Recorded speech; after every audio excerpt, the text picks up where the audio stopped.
Welcome to week 1 of the Effortless Classroom Management course. First off, I have a couple of housekeeping tasks. To get started, you will want to have a folder to place all of your work in and a journal to write your daily reflections in. Even though you will only be doing one lesson a week, there will be daily practices to integrate into your life in the classroom, and daily reflections that allow you to process it all.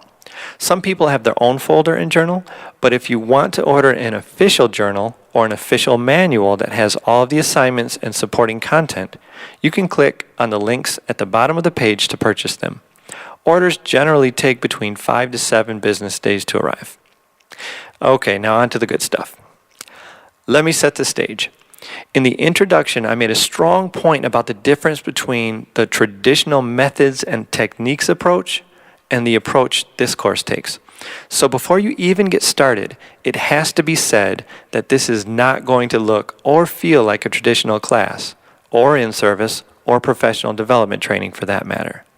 Our time together will be spent opening your mind to new ways of looking at everything you see in your classroom and rebuilding the fabric of your identity as a teacher.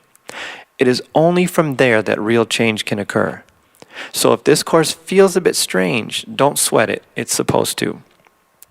To that point, you may find yourself wondering, what does this stuff have to do with classroom management and student behavior?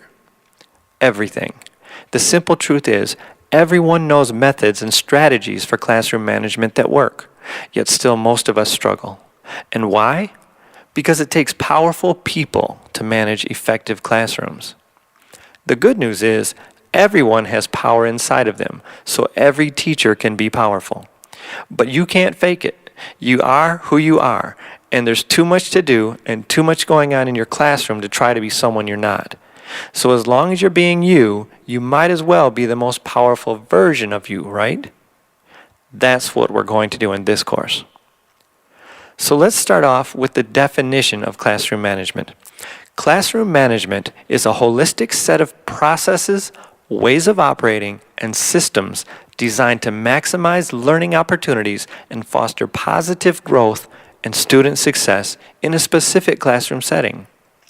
And here's the distinction. Don't fix what's wrong, build what's right. Classroom management is not about fixing student discipline problems.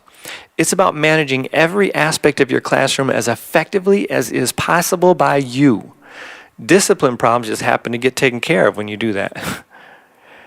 So if you're going to manage everything in your classroom, we'd better look at what everything looks like. There are 8 different layers of classroom management that are always going on in your classroom. So let's take a look at each. The first layer of effortless classroom management is called empowerment. This is where we address you, the teacher. Every effective classroom starts with an empowered teacher. But empowerment is a very personal process, and it has more to do with you as an individual than it does with you as a teacher. So we will begin by empowering you, the person, and that starts with identity work. The next layer of effortless classroom management is commitments. Classroom management, in its essence, is commitment management. You have commitments around every aspect of your teaching and every aspect of how your classroom operates.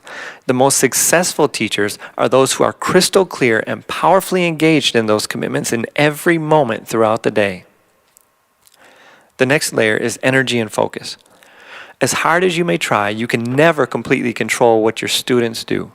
But regardless of how your students may behave, true breakdowns occur in your classroom only when you, the teacher, lose focus or allow destructive emotions within you to run the show. In other words, when you're able to stay level-headed and focused on your commitments, regardless of what your students do, you limit the potential for escalation of misbehavior and prolonged disruptions. Controlling the classroom has nearly everything to do with controlling your own emotional energy and very little to do with controlling your students. The next layer is communication. Communication is the glue that holds the school community together, and this fact is particularly true when it comes to classroom management. When communication is positive and constructive, you and your students stay focused and energized, and a culture of support naturally develops in your classroom. When communication is negative or destructive, adversarial relationships develop that lead to breakdowns. And these breakdowns get bigger as the school year goes on.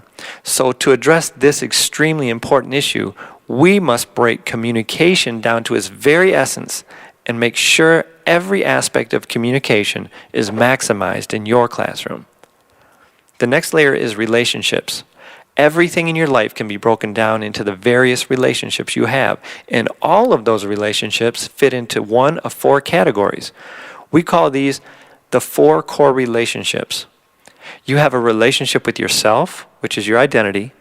You have a relationship with others, including your students.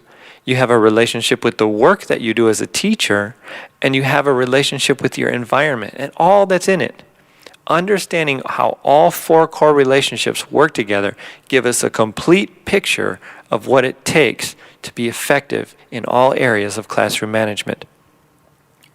The next layer is systems.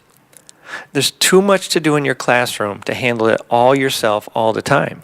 So how can you manage your time so you get everything done and still give your students the attention they need? Well, you can't. So don't even try.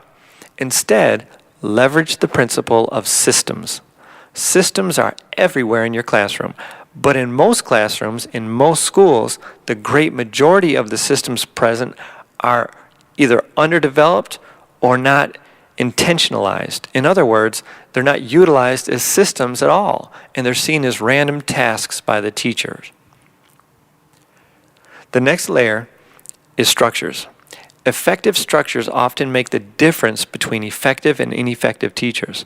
Structures guide students and teachers through their processes. Structures provide the boundaries and accountability students need. And structures narrow students' focus so they can effectively engage in the content of each lesson. Structures are so important. Without them, your classroom literally could not function. However, with them, classroom management can be effortless, and so can the success of all of your students. And the final layer is daily obstacles. Obstacles are everywhere. Throughout the course of a school year, it can seem that the daily obstacles are so plentiful that we can no longer see the light at the end of the tunnel. But there are only 5 types of obstacles that prevent students from succeeding in school. We as teachers share those same obstacles. Furthermore, all of those obstacles are born of our own human nature.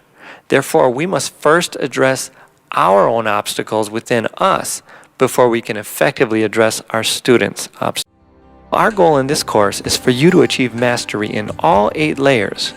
You will find that the more you engage in all 8, the more effortless classroom management will be. When you're ready, go ahead and click on the next page and we'll get started on your first activity.